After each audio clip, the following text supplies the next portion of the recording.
में गुजारा करके मर जाते थे। लेकिन अब हमने 100 सालों के अंदर इतनी तरक्की कर ली, बड़ी बड़ी कोठियां बनवा ली, खेती बाड़ी के लिए बड़े बड़े ट्रैक्टर आ गए, तरह तरह की रासायनिक खादें, कीटनाशक दवाइयां आ गई, बीमारी दूर करने के लिए बड़े बड़े अस्पताल बन गए। जब हमने इतनी तरक्की कर ली है, जब हमने इतना विकास कर लिया, फिर भी हम दुखी क्यों हैं? महात्मा दुखी क्यों कहते हैं? प्रेमी भाई बहनों, आप अपनी बुद्धि से जरा विचार करके देखिएगा। जब हम झोपड़ियों में रहते थे, पूरा परिवार एक साथ रहा करता था, आपस में प्रेम था, शाम को थके हारे घर वापस आते थे, प्रेम के साथ भोजन किया करते थे, निश्चिंत होकर के गा बजा करके सो जाते थे, मन में कोई चिंता और तनाव नहीं था। लेकिन अब हमने जब इतनी तरक्की कर ली, बड़ी बड़ी कोठियां बनवा ली, उनमें एयर कंडीशन भी लगवा लिया, 9-9 इंच के गद्दे भी डलवा लिए, फिर भी हमको नींद नहीं आती है। नींद की गोलियां खा खा करके सोना पड़ता। पहले गांव में कोई मामूली वैद्य हकीम हुआ करता था, लेकिन इलाज सबका जरूर हो जाता था। अब जब हमने इतनी तरक्की कर ली, 100 सालों के अंदर हमने इतना विकास कर लिया, बड़े बड़े अस्पताल बन गए, बड़े बड़े डॉक्टर आ गए, नई नई दवाइयां आ गई, तो बीमारी भी तो नई नई निकल आई।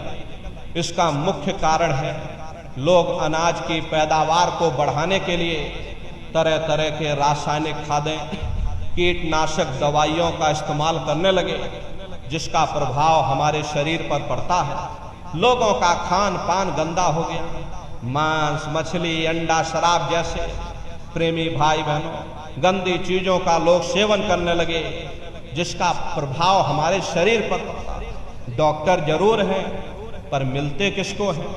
मिल भी जाए तो अस्पतालों में चारपाइयां कहाँ मिलती हैं? बीमार तो बेचारे बरामदों में पड़े रहते हैं। और हम कहते हैं हमने तरक्की कर ली। बेशक हम इतना अनाज पैदा करते हैं, लेकिन कीमतें आसमान छू रही। गरीब आदमी बेचारा खा नहीं पाता है, क्योंकि कीमतें आसमान छू रही। अमीर आदमी तो वैसे भी नहीं खाता, क्योंकि उसे शुगर हो रखी। फिर ऐसी तरक्की से किसी का क्या फायदा हो सकता है? पहले गांव में कोई मामूली झगड़ा होता था, 4 भले लोग मिल बैठ करके सुलझा देते थे।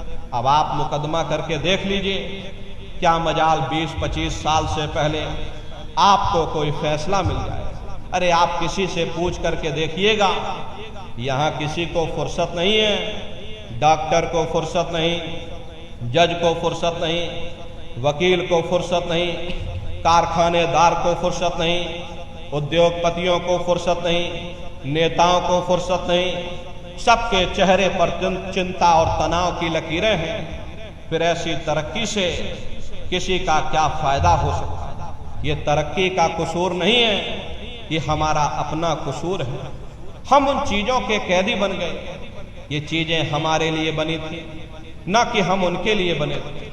हम मशीनों के पुर्जे बन गए, हम मशीनों के मालिक न बन सके। अरे हमको मालिक बनना चाहिए था, सबको रोटी मिलनी चाहिए थी, सबको कपड़ा मिलना चाहिए था, सबको मकान मिलना चाहिए था, सबका मन निश्चिंत होना चाहिए था, किसी के मन में चिंता और तनाव की लकीरें नहीं रहनी चाहिए थी। घर में माँ बाप का सम्मान होना चाहिए था, समाज में प्रेम, सद्भाव, भाईचारा कायम रहना चाहिए था। यही तो जीवन में हर इंसान मांगता है। प्रेमी भाई बहनों, अगर जीवन में कीमतें और कदरें ना रही, फिर ऐसी तरक्की से किसी का क्या फायदा हो सकता है? इसीलिए महात्माओं ने जब कहा था तब भी ठीक था, और अब कहा तो अब भी ठीक है। दुनिया में न तब किसी को सुख मिला, न अब किसी को सुख मिल सकता। इसीलिए महात्मा कहते हैं कि तजो मन ये सुख दुख का धाम। संतों महात्माओं ने इस नगरी को दुख और सुख की नगरी कह करके बयान किया, क्योंकि कोई इंसान आपको यहाँ ऐसा नहीं मिलेगा जिसको हमेशा सुख ही सुख प्राप्त हुए हो, या कोई इंसान आपको यहाँ ऐसा नहीं मिलेगा जिसको हमेशा दुख ही दुख प्राप्त हुए हो। अरे 10 दिन सुख में गुजर जाते हैं, थोड़ा बहुत दुख का सामना भी करना पड़ता है। और यदि 10 दिन दुख में गुजर जाते हैं, थोड़ी बहुत सुख की श्वास भी आ जाती है। ये सुख दुख की समस्याएं ये सुख दुख के मसले हमारे पिछले जन्मों के पुण्य और पाप के कारण है।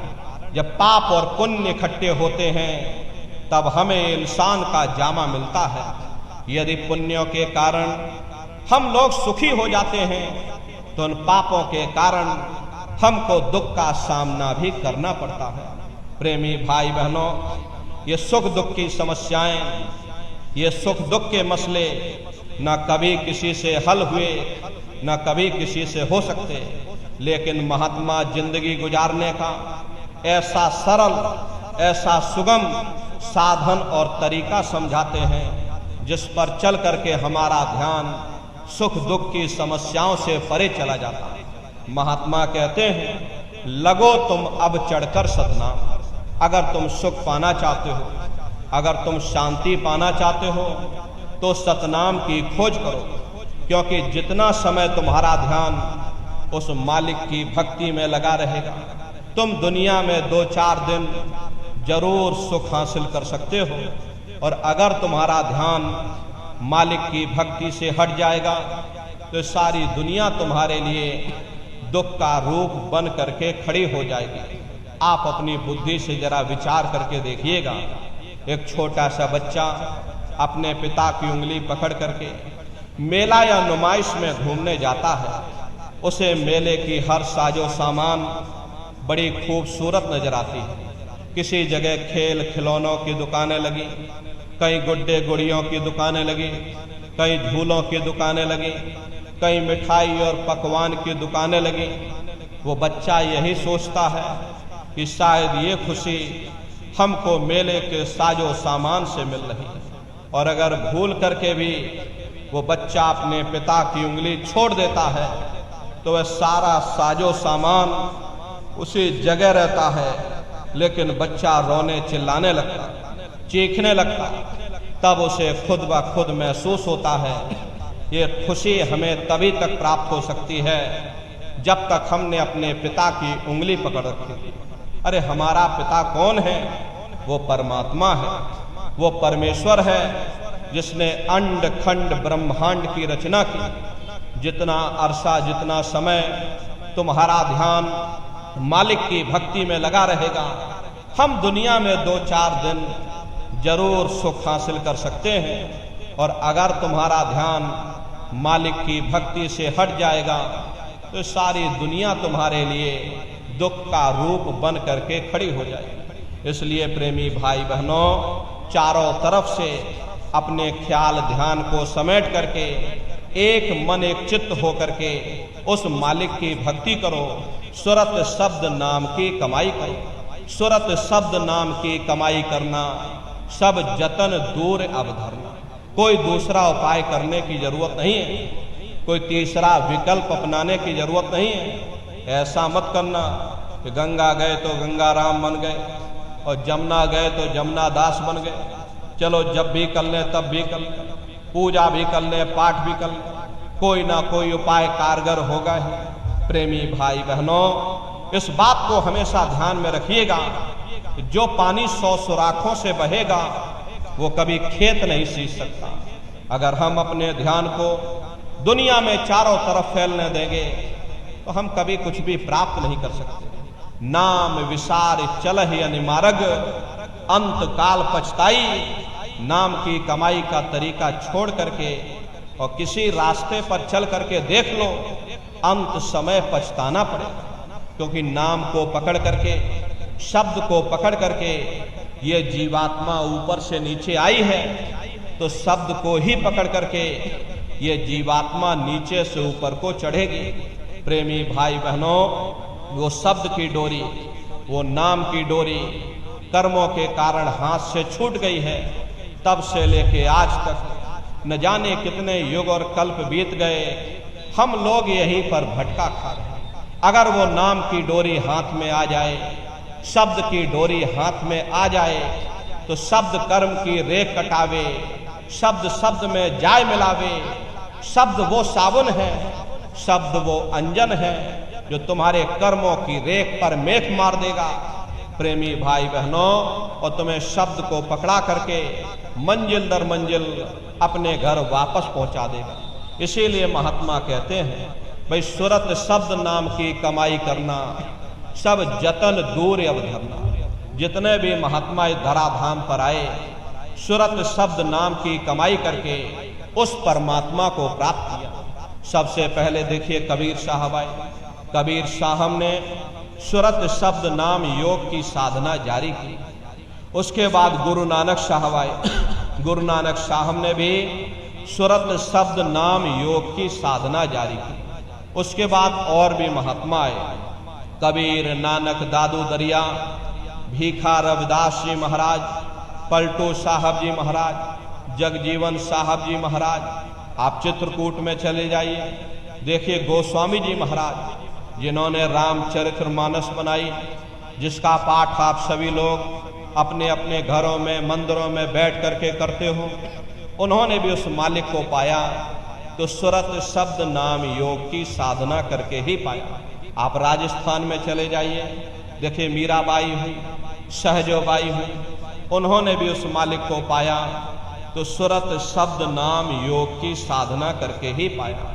प्रेमी भाई बहनों, ये सुरत शब्द नाम योग की साधना है। इस साधना की 3 क्रियाएं हैं। पहला है सुमरन, दूसरा है ध्यान और तीसरा है भजन। सुमरन कहते हैं उस मालिक को याद करना, ध्यान कहते हैं अपनी दृष्टि को एकाग्र करना, और भजन कहते हैं कान में उंगली डाल करके उस शब्द को सुनना, उस नाम को सुनना, उस देववाणी आकाशवाणी को सुनना जो 24 घंटे तुम्हारे सब के अंदर गूंज रही। तो प्रेमी भाई बहनों, ये सुरत शब्द नाम योग की साधना है। बहुत से नए प्रेमी भाई बहन यहाँ बैठे हुए हैं, तो कैसे आप लोग सुमरन करोगे, कैसे आप लोग ध्यान करोगे और कैसे आप लोग भजन करोगे, जरा बैठ करके आप सभी लोग अच्छी तरह से समझिएगा और फिर घर पर जा करके करिएगा। तो सबसे पहले सुमरन कैसे किया जाएगा? सुमरन करने के लिए एक माला आप लोग ले लेना। ये देखिए प्रेमी भाई बहनों, 108 दाने की ये माला है। अपने अपने घरों में बैठ करके बाहर से अपनी आंखों को बंद कर लेना और दोनों आंखों के मध्य भाग में अपने ध्यान को रोक करके और दाने दाने पर जय गुरुदेव नाम का उच्चारण करिएगा। हर दाने पर जय गुरुदेव नाम, हर दाने पर जय गुरुदेव नाम, जय गुरुदेव, जय गुरुदेव, जय गुरुदेव, जय गुरुदेव, कुल 108 बार करिएगा। दोबारा इसी जगह फिर वापस आ जाना। जब आप जय गुरुदेव नाम का उच्चारण करोगे तो दोनों आंखों के मध्य भाग में अपने ध्यान को रोक करके और दाने दाने पर जय गुरुदेव नाम का उच्चारण करिएगा। जिसको आप याद कर रहे हो, एक समय ऐसा आएगा वो अंतर में तुम्हारे सामने प्रकट हो जाएगा। उसके स्वरूप को देख लेना, फिर उसी के स्वरूप को याद करके जय गुरुदेव नाम का सुमरन सभी नए प्रेमी भाई बहन करिएगा।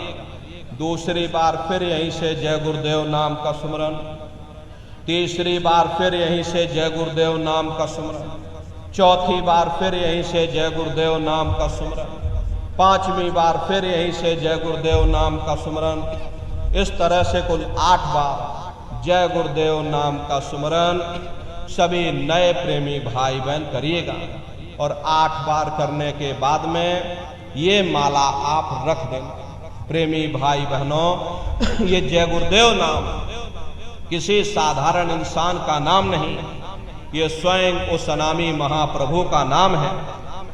समय समय पर संत महात्मा फकीर अपने अपने समय पर आकर के अपनी साधना के द्वारा उस मालिक के नाम को जगाते हैं। जैसे कबीर साहब आए, कबीर साहब ने साहिब नाम सिद्ध किया। गुरु नानक साहब आए, गुरु नानक साहब ने वाह गुरु नाम सिद्ध किया। गोस्वामी जी महाराज आए, गोस्वामी जी महाराज ने राम नाम सिद्ध किया। मीराबाई आई, मीराबाई ने गिरधर नाम सिद्ध किया। सूरदास जी महाराज आए, सूरदास जी महाराज ने श्याम नाम सिद्ध किया। इसी तरह से हमारे गुरु महाराज जय गुरुदेव नाम सिद्ध करके गए, जय गुरुदेव नाम का जहाज लगा कर गए।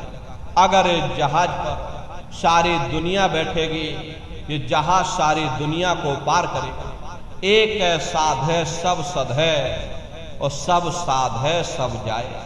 पहले अपने गुरु की उंगली पकड़ो, क्योंकि गुरु तुम्हारा सच्चा रहबर है। गुरु बिन भव निज तरह न कोई, बगैर गुरु के तुम्हारी ये जीवात्मा इस भव सागर से पार नहीं जा सकती। गुरु गोविंद दो खड़े, ताके लागू पाई, बलिहारे गुरु आपने, जिन गोविंद दियो बताई।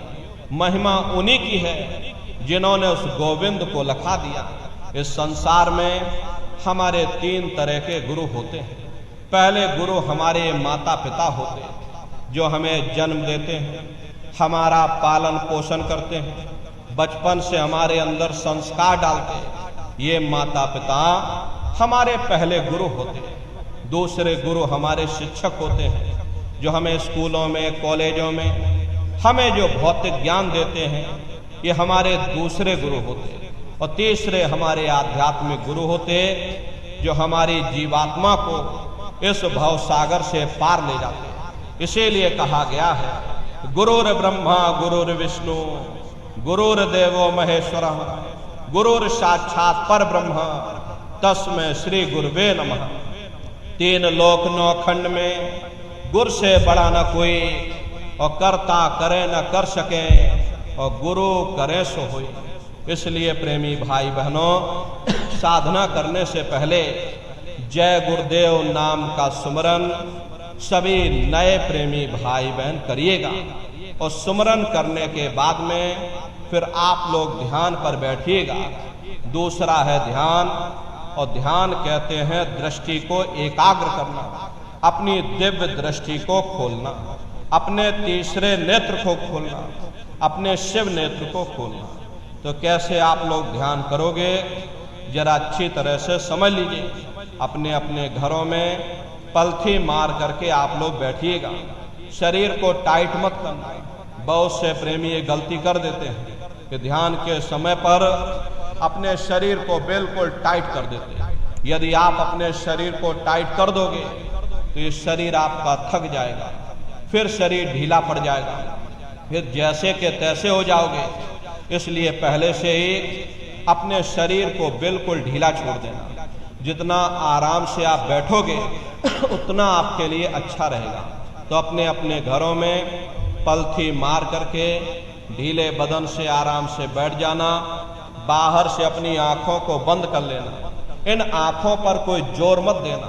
बहुत से प्रेमी ये गलती करते हैं कि ध्यान के समय पर अपनी इन बाहरी आंखों पर जोर या दबाव डालते हैं। यदि आप इन आंखों पर जोर डालोगे तो आंखों की पुतलियों में दर्द होगा, फिर आप अपनी बाहरी आंखों को खोल दोगे। इन बाहरी आंखों का यहाँ पर कोई मतलब नहीं है। जैसे सोते समय धीरे से अपनी आंख को बंद करते हो, ऐसे धीरे से आंखों को बंद कर लेना। दोनों आंखों के मध्य भाग में दूर सामने देखिएगा, सामने आपको अंधेरा दिखाई पड़ेगा। बस उसी अंधेरे में एक जगह पर आप अपनी दृष्टि को रोकिएगा। होशियारी यही रहे ये आंखों की पुतलियां हिलने ना पाए। शुरुआती समय में ये आंखों की पुतलियां अंदर अंदर हिलेंगी, लेकिन जब आप रोज रोज अभ्यास करोगे, करत करत अभ्यास थे और जड़मत होत सुजान, जब रोज रोज अभ्यास करोगे तो आंखों की पुतलियां हिलना बंद हो जाएंगी। तो दूर सामने अंधेरे में एक जगह पर आप अपनी दृष्टि को रोकिएगा या उस अंधेरे को लगातार देखते रहना। दृष्टि अपने आप अंधेरे में रुक जाएगी। उस समय किसी के बारे में सोचना नहीं, किसी के बारे में विचार मत करिएगा। शरीर को बिल्कुल हिलाना डुलाना नहीं। शून्य होकर के, शांत चित्त होकर के बस सामने उस अंधेरे को लगातार देखते रहो। जितना देर आपसे बन सके आप उस अंधेरे को लगातार देखते रहिएगा। देखते देखते देखते देखते एक समय ऐसा आएगा कि आपकी दृष्टि उस अंधेरे में रुक जाएगी। और जैसे ही आपकी दृष्टि अंधेरे में रुकेगी, तो सुई की नोक के बराबर, काले में भी काला बिंदु, बड़ा चमकीला बिंदु होगा, तारे की तरह चम चम चम चम चमकेगा। वो चमकता हुआ तारे जैसा बिंदु आपको सामने दिखाई पड़ेगा। और जब वो चमकता हुआ बिंदु सामने दिखाई पड़ जाए, तब आप अपनी दृष्टि को उस बिंदु पर एकाग्र कर देना। और जब आप अपनी दृष्टि उस बिंदु पर एकाग्र करोगे, तो बिंदु के चारों तरफ से बड़ा भारी प्रकाश निकलेगा, चक्र की तरह से बहुरंगी प्रकाश होगा। वो प्रकाश धीरे धीरे बड़ा होता चला जाएगा। साधक इतना मोहित हो जाता है कि बिंदु को तो छोड़ देता है और दाएं बाएं प्रकाश को देखने में लग जाता है।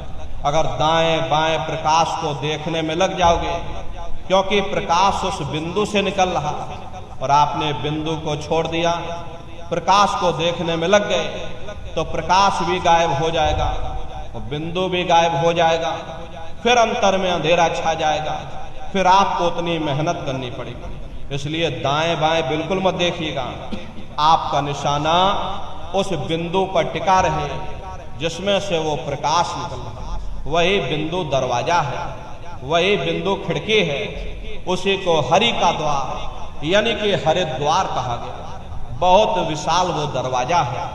ये संसार उसके सामने कुछ नहीं है। प्रेमी भाई बहनों, ऐसे लाखों संसार एक साथ इकट्ठे करके दरवाजे के अंदर डाल दिए जाएं, पता तक नहीं चलेगा। इतना विशाल वो हरि का द्वार तुम्हारे सब के अंदर बना हुआ है। प्रेमी भाई बहनों, एक छोटे से बीज को लेकर के हम आपसे कहें इस बीज के अंदर बहुत बड़ा पेड़ है, तो आप जल्दी भरोसा नहीं करोगे। लेकिन उस छोटे से बीज को जब आप जमीन में गाड़ दोगे, थोड़ा खाद पानी दोगे, वो बीज अंकुरित हो जाएगा। उसमें से विशाल लताएं भी निकलेंगी, विशाल वृक्ष का रूप भी लेगा, उसमें से फल और फूल भी निकलेंगे। इसी तरह से आप सभी के अंदर सुई की नोक के बराबर तारे की तरह से चमकता हुआ छोटे से छोटा बिंदु है। उस बिंदु के अंदर बड़े बड़े ब्रह्मांड बसे हुए हैं। वो तारे जैसा चमकता हुआ बिंदु आपको सामने दिखाई पड़ेगा। और जब वो बिंदु सामने दिखाई पड़ जाए, तो आप अपनी दृष्टि को उस बिंदु पर एकाग्र कर देना। और जब आप अपनी दृष्टि उस बिंदु पर एकाग्र कर दोगे, तो वही बिंदु दरवाजा है। वो दरवाजा खुल जाएगा, ये शिव नेत्र खुल जाएगा, ये दिव्य दृष्टि आपकी खुल जाएगी और आप दरवाजे के अंदर दाखिल हो जाओगे। एक बार प्रेमी भाई बहनों, ये दिव्य दृष्टि खुल जाए, फिर क्या भूत, क्या भविष्य, क्या वर्तमान, कोई भेद आपसे गुप्त नहीं रहेगा। लाखों वर्ष पहले क्या हुआ था, भविष्य में क्या होने वाला है, आप अपने अपने घरों में बैठ करके और ध्यान लगा करके भूत, भविष्य और वर्तमान को देख सकते हो। तो यह है ध्यान करने का तरीका। एक बार फिर से आप लोग समझ लीजिए कैसे आपको ध्यान करना है। अपने अपने घरों में पलथी मार कर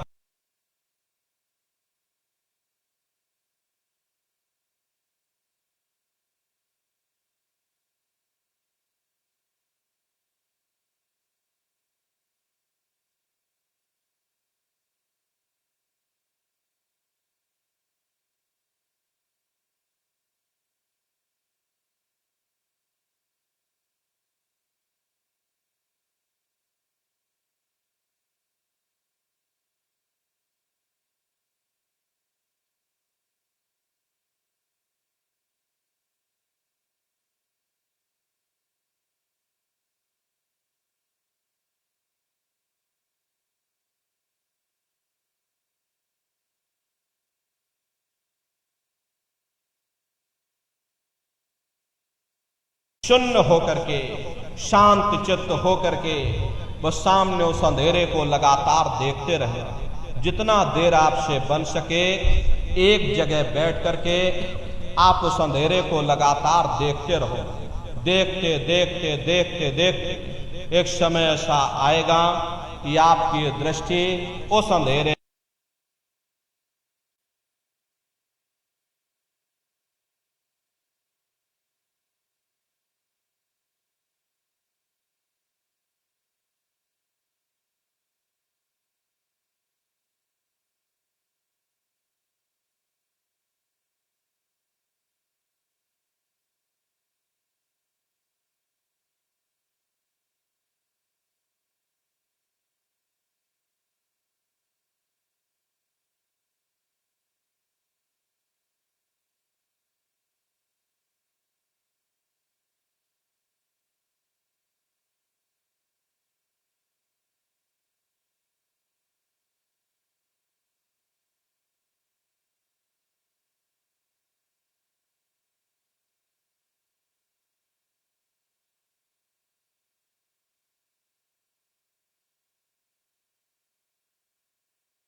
तरीका। और तीसरा है भजन। गाने बजाने का नाम भजन नहीं है। ये नाच गाना, ढोल मजीरा, हारमोनियम, तबला, इसका नाम भजन नहीं है। भजन कहते हो शब्द को सुनना, उस नाम को सुनना, उस देववाणी आकाशवाणी को सुनना जो 24 घंटे तुम्हारे सब के अंदर गूंज रही है। तो कैसे भजन करोगे, जरा अच्छी तरह से समझ लीजिए।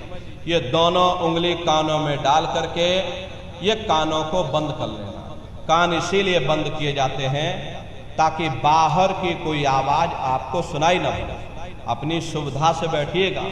कुर्सी पर चाहे कुर्सी पर बैठ जाओ, सोफे पर चाहे सोफे पर बैठ जाना, या कोई तकिया इस तरह से रख लेना और दोनों कोहनी यहाँ रख करके और दोनों उंगली कानों में डाल करके ये कानों को बंद कर लेना।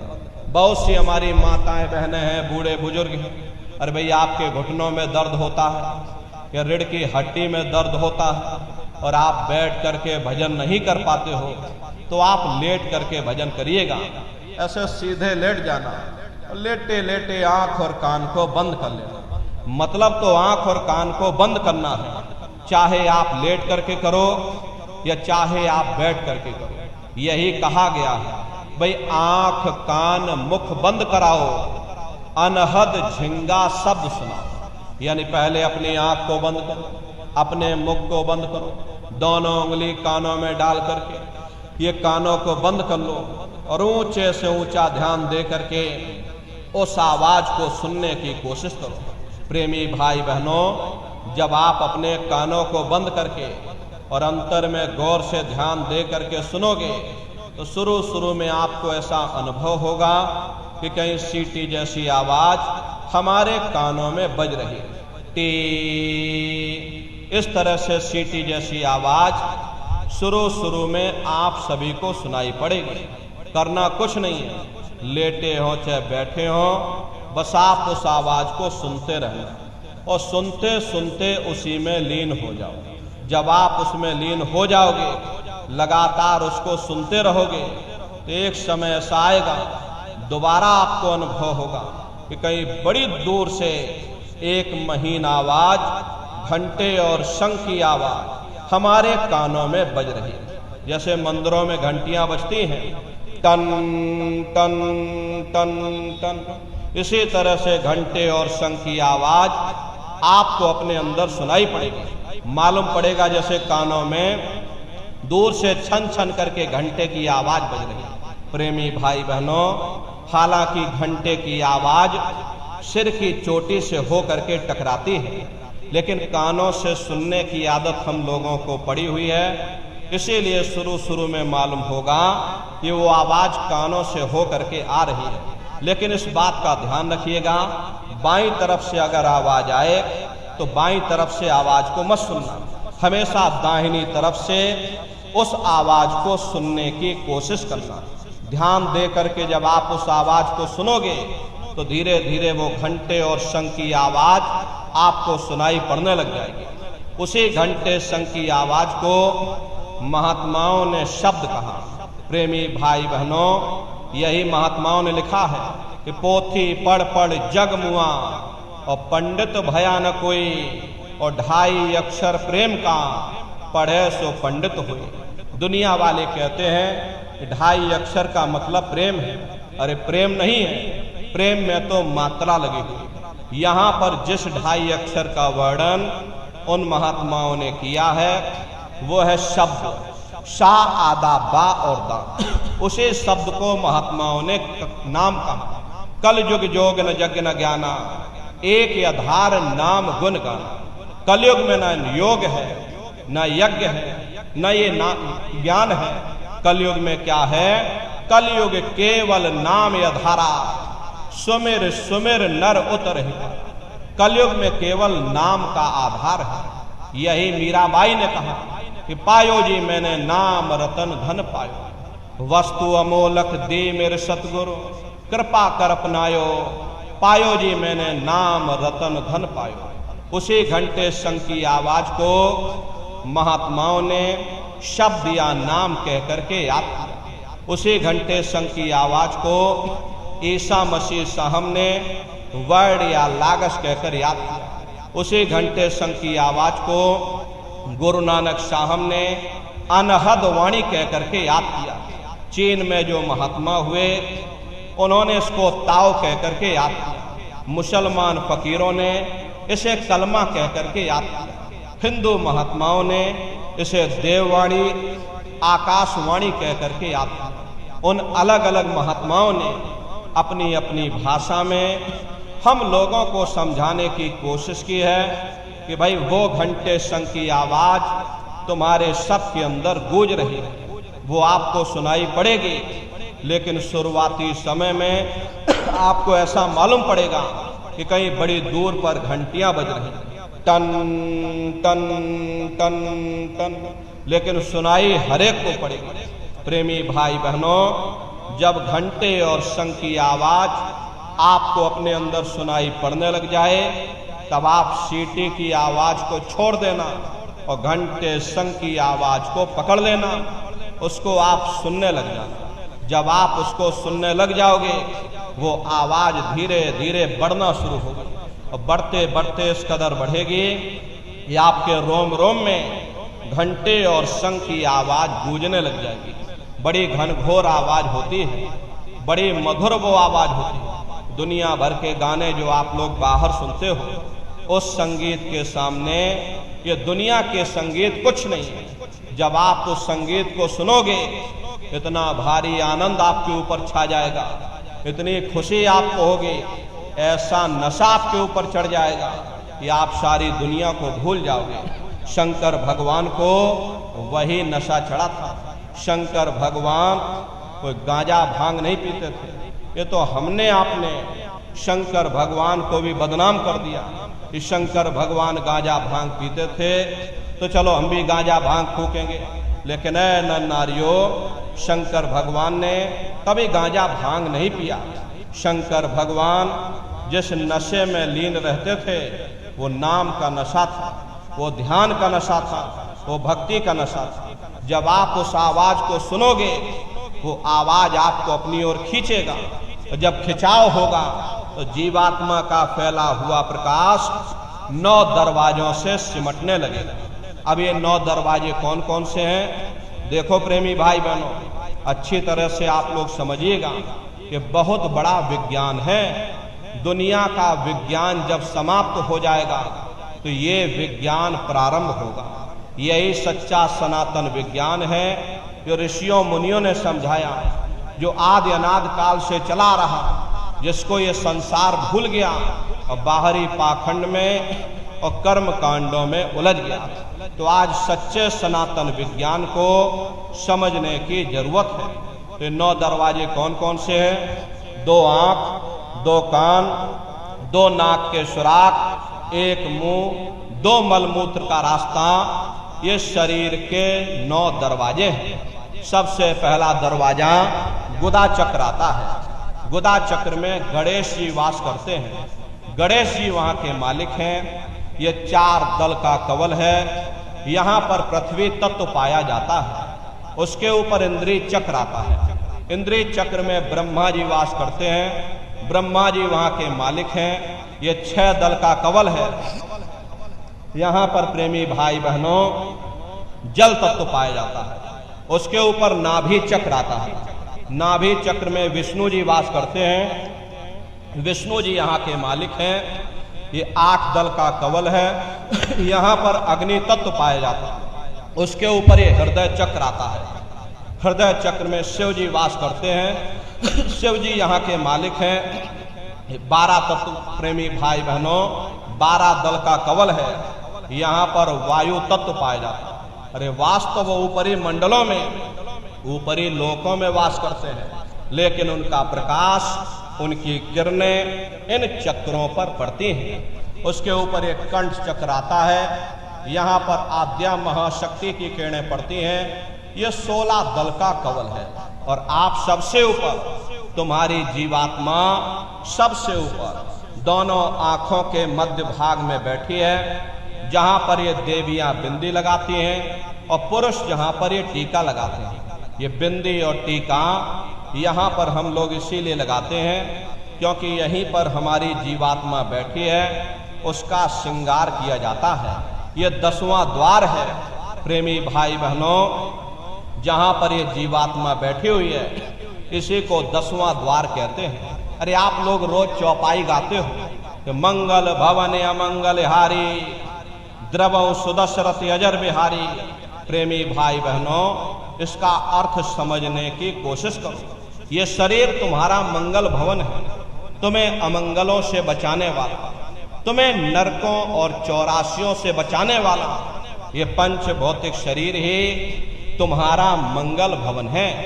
इस मंगल भवन के 10 दरवाजे हैं और 10वें दरवाजे पर ये अजर बिहारी यानी कि तुम्हारी जीवात्मा बैठी है, और यहीं पर बैठ करके जीवात्मा अपने प्रकाश को 9 दरवाजों में फैलाती है, जिससे तुम्हारा ये शरीर चलता है, तुम्हारे हाथ चलते हैं, तुम्हारे पैर चलते हैं। जब आप भजन करोगे, उस घंटे और शंख की आवाज को सुनोगे, तो उस आवाज में चुंबक है, वो आवाज आपको अपनी ओर खींचेगी, और जब खिंचाव होगा तो जीवात्मा का फैला हुआ प्रकाश 9 दरवाजों से सिमट करके यही 10वें दरवाजे पर इकट्ठा हो जाएगा।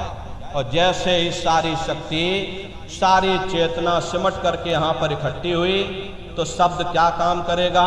शब्द तुम्हारी जीवात्मा को खींच करके इस शरीर से बाहर कर देगा।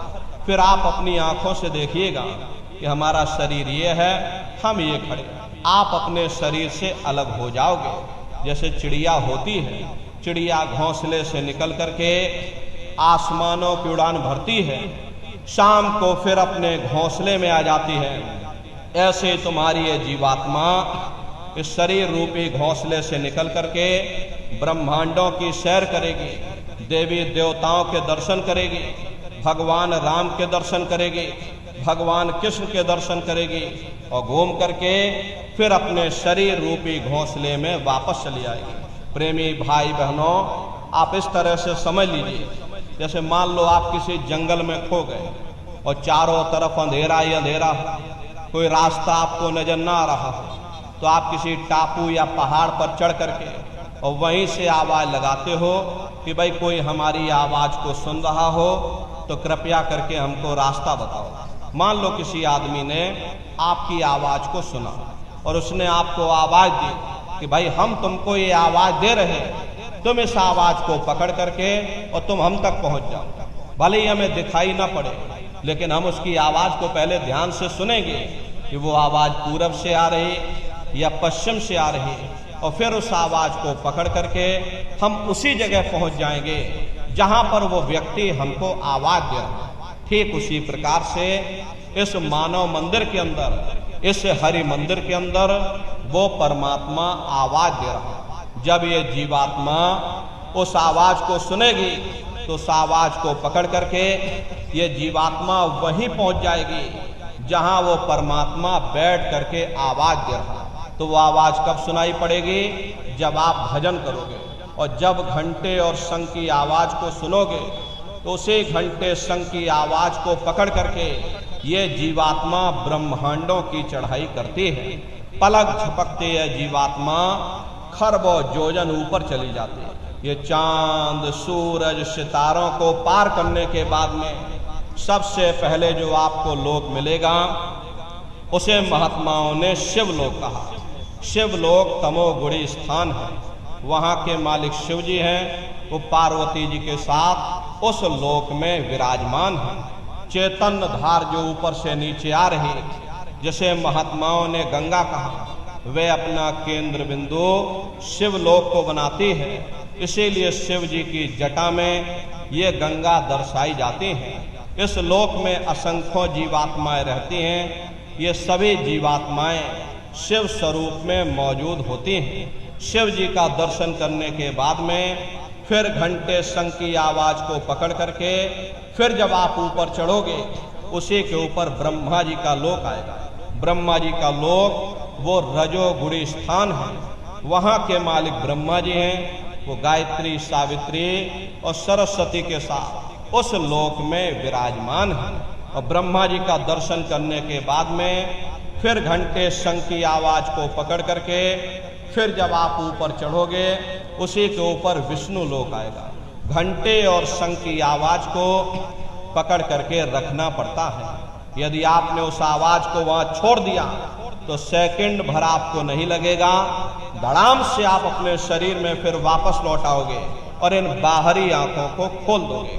प्रेमी भाई बहनों, इसीलिए शब्द को पकड़ करके रखना पड़ता है। तो ब्रह्मा जी का दर्शन करने के बाद में फिर शब्द को पकड़ करके फिर जब आप ऊपर चढ़ोगे उसी के ऊपर विष्णु लोक आएगा।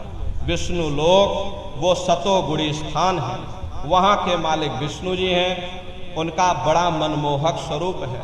उनकी 4 भुजाएं हैं और चारों भुजाओं में शंख, गदा, पद्म और चक्र सुशोभित हैं। और आप क्षीर सागर में लक्ष्मी जी के साथ विराजमान हैं।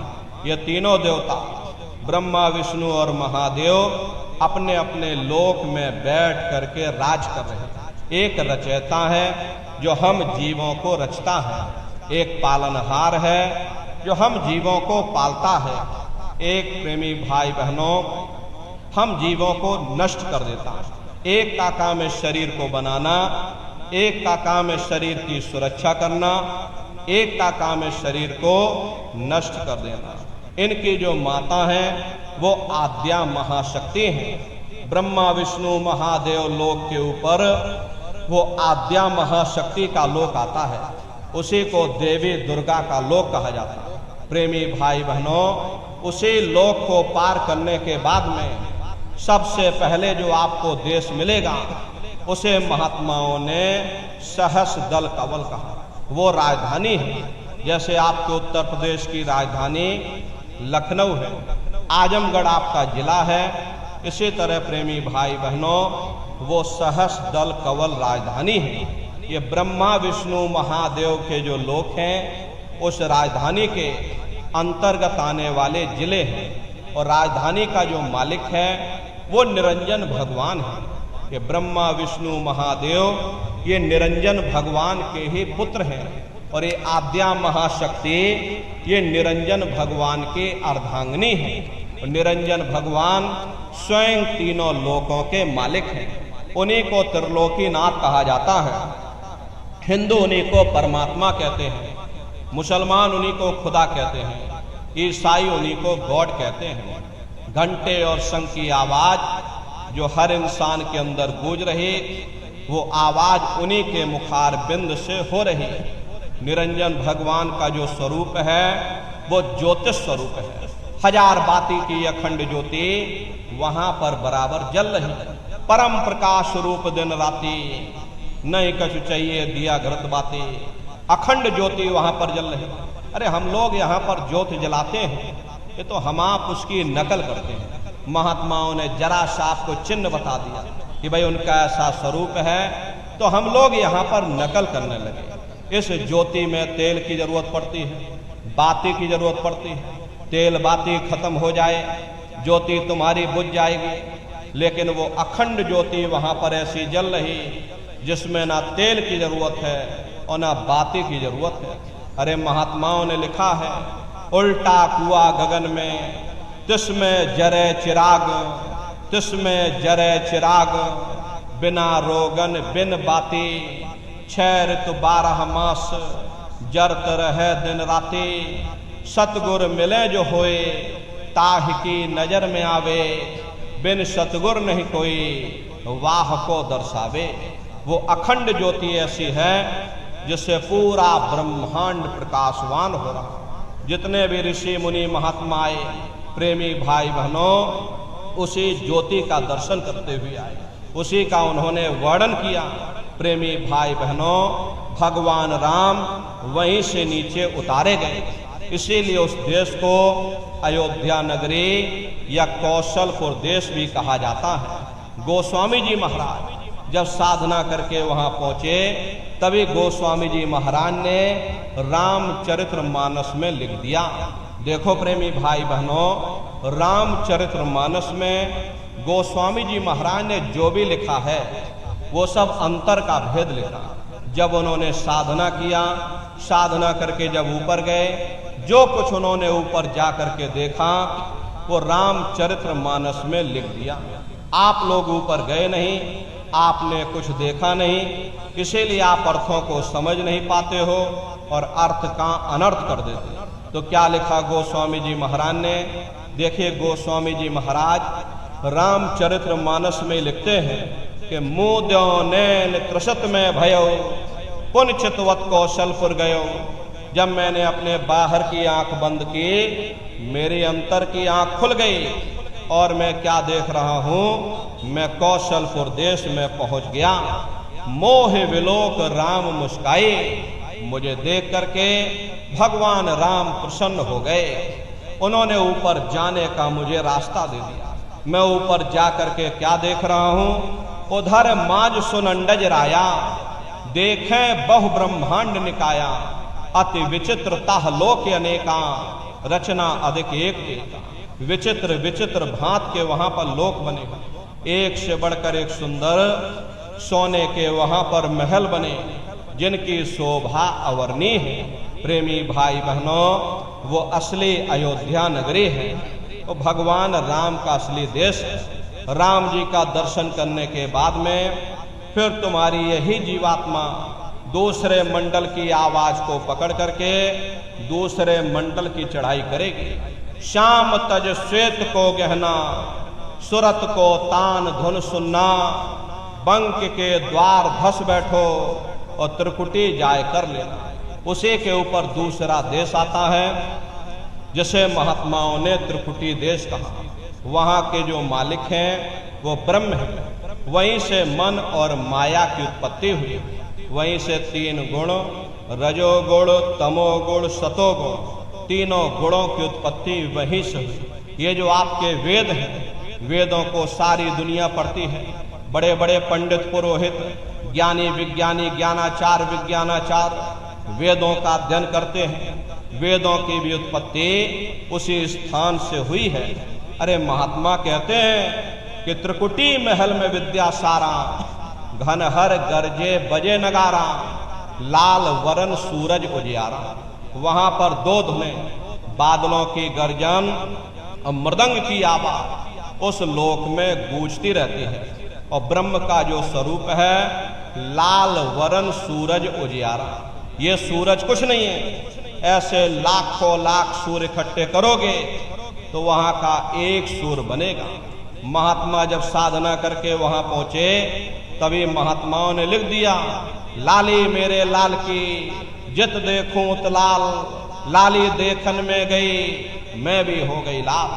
तो पूरा ब्रह्मांड ही लाल है।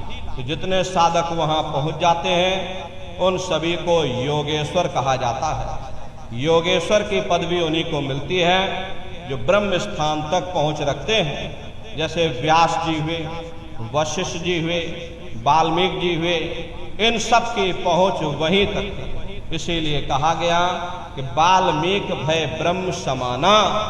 जब इनकी जीवात्मा वहां पहुंची और जब इन्होंने ब्रह्म का दर्शन किया तो इनका स्वरूप भी ब्रह्म के समान यानी कि ब्रह्म स्वरूप हो गया। तो जितने साधक वहां पहुंच जाते उन सभी को योगेश्वर कहा जाता है। योगेश्वर भगवान श्री कृष्ण उसी देश में वास करते हैं। ये जो ब्रह्म देश है वो श्री कृष्ण भगवान का ही देश है और श्री कृष्ण भगवान वहीं पर रहते हैं। ये बाहर की जन्माष्टमी नहीं है। जो आप लोग जन्माष्टमी मनाते हो ये तो आप नकल करते हो। महात्माओं ने कहा था भाई सही मायने में तुम जन्माष्टमी कब मनाओगे? जब तुम्हारी ये जीवात्मा 5 तत्व जल पृथ्वी अग्नि वायु आकाश और 3 गुण रजोगुण तमोगुण सतोगुण 5 तत्व और 3 गुणों से परे होकर के और ब्रह्म देश में पहुंच करके जब तुम कृष्ण भगवान का दर्शन कर लोगे तब सही मायने में जन्म अष्टमी मनाई जाएगी। वहां कृष्ण भगवान का दर्शन करने के बाद में फिर तुम्हारी यही जीवात्मा तीसरे मंडल की आवाज को पकड़ करके और तीसरे मंडल की चढ़ाई करेगी। आगे पहुंची सुन झंकार, ररंकार धुन सुनी पुकार, आगे श्वेत सुन है भाई, मान सरोवर पैठ न है। इसी के ऊपर तीसरा देश आता है जिसे महात्माओं ने शून्य देश कहा, उसी को रारंग देश कहा जाता है, उसी को अक्षर और नेति कहा जाता है। वहाँ के जो मालिक हैं वो रारंग पुरुष है, यानी कि पर ब्रह्म पुरुष है। वहाँ किंगरी और सारंगी दो धुनें उस लोक में गूंजती रहती हैं। और पर ब्रह्म पुरुष का जो स्वरूप है वो पूर्णमासी के चंद्रमा के समान बड़ा ही मनमोहक स्वरूप है। इसी स्थान पर प्रेमी भाई बहनों एक बहुत बड़ा अमृत का सरोवर बना हुआ है जिसे महात्माओं ने मान सरोवर कहा। जब तुम्हारी ये जीवात्मा उस मान सरोवर में जाकर स्नान कर लेगी तो जन्म जन्मांतरों के तुम्हारे मैले पाप कर्म साफ हो जाएंगे। अरे यहाँ के पानी से तुम्हारे कर्मों की सफाई नहीं होने वाली। ये बाहर का पानी ये तुम्हारे शरीर के मैल को धो सकता है, लेकिन जो पापों का मैल है, जो अंतःकरण में कर्मों की गंदगी, पुण्य और पाप के बोझे जो आपने अपने ऊपर लाद रखे हैं, वो जब साफ होंगे, जब आप तीसरे मंडल पर पहुंच करके उस गंगा में डुबकी लगाओगे। उस गंगा में स्नान करने के बाद में ये जीवात्मा हंस रूप हो जाती है। हंसन मिले हंसा हो जाई, मिले जो अमी आहारा है। जीवात्मा का खुद का प्रकाश उस अमृत के सरोवर में स्नान करने के बाद में 16 सूर्य के बराबर हो जाता है। तो फिर यही जीवात्मा चौथे मंडल की आवाज को पकड़ करके चौथे मंडल की चढ़ाई करती है। दो पर्वत के संग निहारो, भंवर गुफाते संत। दो पर्वतों को पार करने के बाद में वो बड़ा सुंदर देश आता है जिसे महात्माओं ने भंवर गुफा कहा। वहाँ के जो मालिक हैं वो सोहंग पुरुष, माँ नहीं है, हापे अंक की मात्रा, सोहंग पुरुष। वहाँ बंशी यानी मुरली की मधुर ध्वनियाँ सदा उस लोक में उच्चारण होती रहती। और सोहंग पुरुष का जो स्वरूप है वो दोपहर के सूर्य के समान महाप्रकाशवान स्वरूप है। अरे स्वरूप में अंतर है।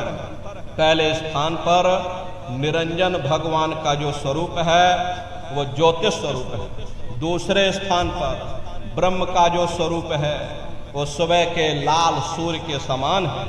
तीसरे स्थान पर ब्रह्म पुरुष का जो स्वरूप है वो पूर्णमासी के चंद्रमा के समान है। और चौथे स्थान पर सोहंग पुरुष का जो स्वरूप है वो दोपहर के सूर्य के समान महाप्रकाशवान स्वरूप है। वहाँ के धनी का दर्शन करने के बाद में ताके परे धाम सतनामा, बीन बजे सतलोक ठिकाना। सोहंग देश के ऊपर वो पांचवा देश आता है जिसे महात्माओं ने सचखंड देश कहा। वो सचखंड देश अजर अमर अविनाशी सदा एक रस रहने वाला देश है। वहाँ न काल है, न कर्म है, न दुख है, न संताप है, न पुण्य है, न पाप है। जो जीवात्माएं वहाँ पर पहुँच जाती हमेशा के लिए जन्म मरण के बंधनों से आजाद हो जाते हैं। वहाँ के जो मालिक हैं वो सत्पुरुष भगवान हैं जिनके रोम रोम में खरबों खरब सूरज चांद सितारे प्रकाश हुआ। वही हमारे आपके सच्चे मालिक हैं, वही हमारे आपके सच्चे पिता हैं। अरे हमको आपको वहीं से नीचे उतारा गया, फिर शब्द को पकड़ करके शब्द शब्द पौड़ी पर चढ़कर पहुंचो सचखंड सतनाम। तो शब्द कब पकड़ में आएगा? जब आप भजन करोगे। और भजन कैसे किया जाएगा जरा अच्छी तरह से समझ लीजिए। ये आंख और कान को बंद करिएगा, अंतर में गौर से सुनिएगा। शुरू में सीटी जैसी आवाज आप सभी को सुनाई पड़ेगी, उसे आप पकड़ लेना, सुनते रहना, सुनते सुनते उसी में लीन हो जाओ। जब आप उसमें लीन हो जाओगे तो कुछ समय बाद में दोबारा आपको अनुभव होगा कि कहीं बड़ी दूर से एक महीन आवाज, घंटे और शंख की आवाज हमारे कानों में बज रही है। और जब घंटे शंख की आवाज आपको अपने अंदर सुनाई पड़ने लग जाए तब आप सीटी की आवाज को छोड़ देना और घंटे शंख की आवाज को पकड़ लेना। एक बार प्रेमी भाई बहनों आप उस आवाज को पकड़ लो, फिर वो आवाज आपको नहीं छोड़ेगी, खींच करके शरीर से बाहर कर दे। रोज आना, रोज जाना, रोज ब्रह्मांडों की सैर करना, रोज देवी देवताओं के दर्शन करना, रोज भगवान राम के दर्शन करना, रोज भगवान कृष्ण के दर्शन करना, और घूम करके फिर अपने शरीर रूपी घोंसले में वापस चले आना। तो सुमरन, ध्यान और भजन, 3 क्रियाएं आपको बताई गई, नित्य नियम से करिएगा। नागा नहीं होना चाहिए।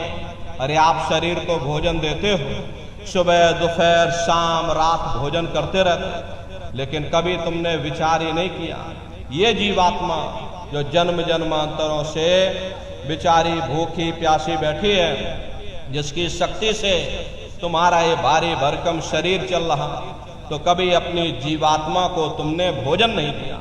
और इसका भोजन भजन है, इसका भोजन शब्द है, इसका भोजन नाम है।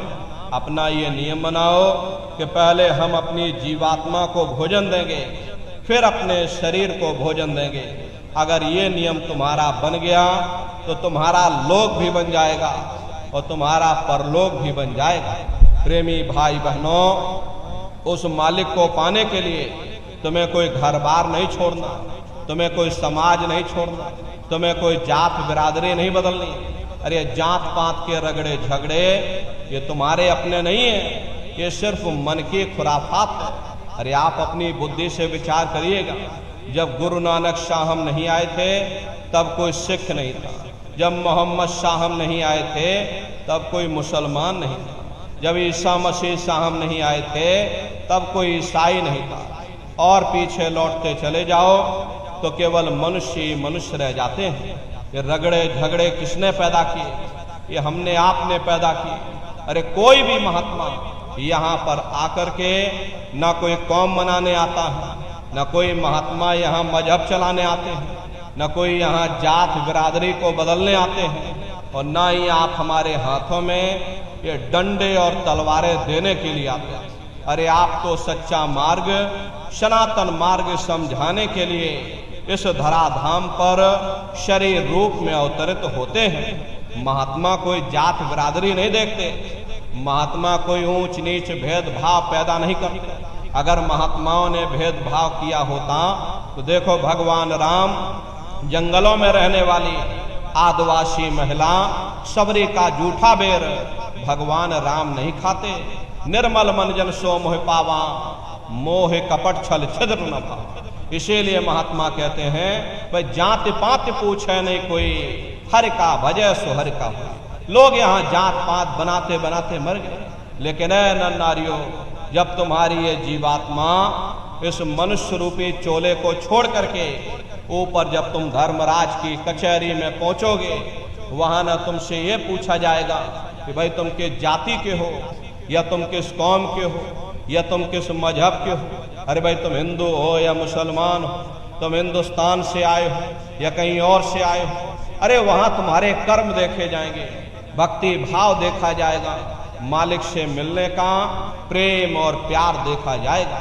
इसीलिए महात्मा कहते हैं भाई मालिक को पाने के लिए तुम्हें कोई जात बिरादरी नहीं बदलनी, तुम्हें कोई घर परिवार नहीं छोड़ना, तुम्हें कोई बाल बच्चे नहीं छोड़ने, तुम्हें कोई जंगलों पहाड़ों में नहीं भटकना, तुम्हें कोई काले नीले पीले कपड़े नहीं पहनना, तुम्हें कोई साधु सन्यासी और बाबा नहीं बनना। अरे भाई तुम अपने अपने घर परिवार में रहो, अपने अपने बाल बच्चों के साथ रहो, अपने अपने समाज में रहो, समाज की रीत नीति नियम के अनुसार रहो, मेहनत और ईमानदारी से काम करो, और 24 घंटे में से घंटा 2 घंटा समय निकाल करके सुमरन ध्यान और भजन करिएगा। यही दौलत तुम्हारे काम आएगी। बाकी सब रगड़े झगड़े ये सब तुम्हारे यहीं पड़े रह जाएंगे। सुई की एक नोक भी तुम्हारे साथ में जाने वाली नहीं है। बड़े बड़े राजे महाराजे आए, सारी जिंदगी उन्होंने ये किला बनाते बनाते गुजार दिया। आज उनके किलों को जाकर देखिए, आज खंडहर बने पड़े हुए। विश्व विजेता सिकंदर सारी दुनिया पर राज करने का ख्वाब देखता था, वो भी मुट्ठी खोल करके चला गया। अरे कोई क्या साथ लेकर जाएगा? जो चीज तुम्हारे साथ में जाने वाली है वो केवल परमात्मा की भक्ति है। इसलिए प्रेमी भाई बहनों, वो दौलत कमा लो जो अंत समय में तुम्हारे काम आवे, वरना ये समय तुम्हारा निकलता जा रहा, ये श्वासों की पूंजी ये दिन प्रतिदिन कम होती जा रही। एक समय ऐसा आएगा ये बुलबुला तुम्हारा फूट जाएगा, फिर ना जाने ये मनुष्य शरीर तुमको मिले ना मिले, अरे भटकते रह जाओगे युगों युगों के लिए उन नरकों और चौरासियों में। इसलिए प्रेमी भाई बहनों, अहो भाग्य है आपका, आपको ये मनुष्य शरीर मिल गया, आपको ये मौका मिल गया है, इस मौके का आप लाभ उठाओ। मनुष्य रूपी मंदिर में बैठ करके वो आत्म धन कमा लो, वो खजाना कमा लो जिससे तुम्हारी जीवात्मा का कल्याण हो जावे। तो सुमरन, ध्यान और भजन नित्य नियम से आप लोग करिएगा। तो देखिए प्रेमी भाई बहनों, हमारी आपसे छोटी सी प्रार्थना है कि आप सभी लोग शाकाहारी रहिएगा, क्योंकि हमारे गुरु महाराज ने शाकाहार पर विशेष जोर दिया। गुरु महाराज हमारे कहते थे कि बच्चे बच्चियों तुम लोग शाकाहारी रहना, शाकाहार का प्रचार करते रहना, इसी से देश और दुनिया में भारी परिवर्तन होगा। प्रेमी भाई बहनों, परिवर्तन कोई कानून बनाने से नहीं होगा, परिवर्तन कोई आंदोलन करने से नहीं होगा, परिवर्तन कोई तोड़फोड़ करने से नहीं होगा। परिवर्तन तब होगा जब लोगों के विचार बदलेंगे, लोगों की भावनाएं बदलेंगी, और विचार जब बदलेंगे जब लोगों का खान पान शुद्ध होगा। देसी कहावत है, जैसा खाए अन्न वैसा होए मन। जब इंसान पशुव्रती भोजन करेगा तो उसकी बुद्धि स्वतः ही पशुओं जैसी हो जाएगी। फिर जिस शराब के नशे में माँ बहन बेटी की पहचान खत्म हो जाए, उस शराब को पी करके यह कैसे पता चलेगा कि क्या अच्छा और क्या बुरा है। यही कारण है कि आज घर समाज में दुनिया भर के अत्याचार और दुनिया भर के व्यभिचार फैले हुए। अरे हम लोग देखिए मंदिर बनवाते हैं, उन मंदिरों में नहा धो करके जाते हैं, कहते भाई परमात्मा के रहने की जगह है, हमको नहा धो करके जाना चाहिए, फूल अगरबत्ती ले जाना चाहिए। कोई उन मंदिरों में कूड़ा कचरा नहीं डालता। अगर तुम कूड़ा कचरा डालोगे तो आपस में लाठियां चल जाएंगी। फिर ये जो हरि मंदिर है, ये पंच भौतिक शरीर जिसे महात्माओं ने हरि मंदिर कहा, इसमें तुम हाड़ मांस के लोथड़े डालते हो, इसमें तुम शराब के कतरे डालते हो, इसमें तुम मुर्गा मुर्गी काट करके डाल रहे। अपने बनाए हुए ईंट गारे के मंदिर की तुम कद्र करोगे और परमात्मा के बनाए हुए इस मानव मंदिर को तुमने जीते जी कब्रिस्तान बना दिया तो सख्त सजा मिलेगी। अरे महात्माओं ने लिखा है कि तिल भर मच्छी खाए के कोट गऊ दे दान, काशी करवट जामरे निश्चय नरक निदान। यदि तिल भर भी मच्छी खा करके फिर चाहे कोटान कोट तुम गऊओं का दान करो और काशी में जाकर के मत्था रगड़ते रगड़ते अपनी पूरी जिंदगी वहां पर गुजार दो, फिर भी तुमको तुम्हारे गुनाहों की सजा मिलेगी, कोई बच नहीं सकता। क्योंकि ये कर्म भूमि है, यहाँ तुम जैसा कर्म करोगे वैसा फल तुमको मिलेगा। देखिए इस कर्म भूमि पर कृष्ण भगवान तक नहीं बच पाए। उस समय बाली को छिप करके बाण मारा, वही बाली कृष्ण अवतार में बहेलिया बन करके आ गया। कृष्ण भगवान के पैरों में पद्म चमकता था, हिरण की आंख समझ करके बहेलिये ने निशाना मार दिया। जब पास में आकर के देखा कृष्ण भगवान थे, अफसोस करने लगे, लेकिन कृष्ण भगवान ने उसको समझाया कि भाई इसमें तुम्हारा कोई दोष नहीं, उस समय हमने तुमको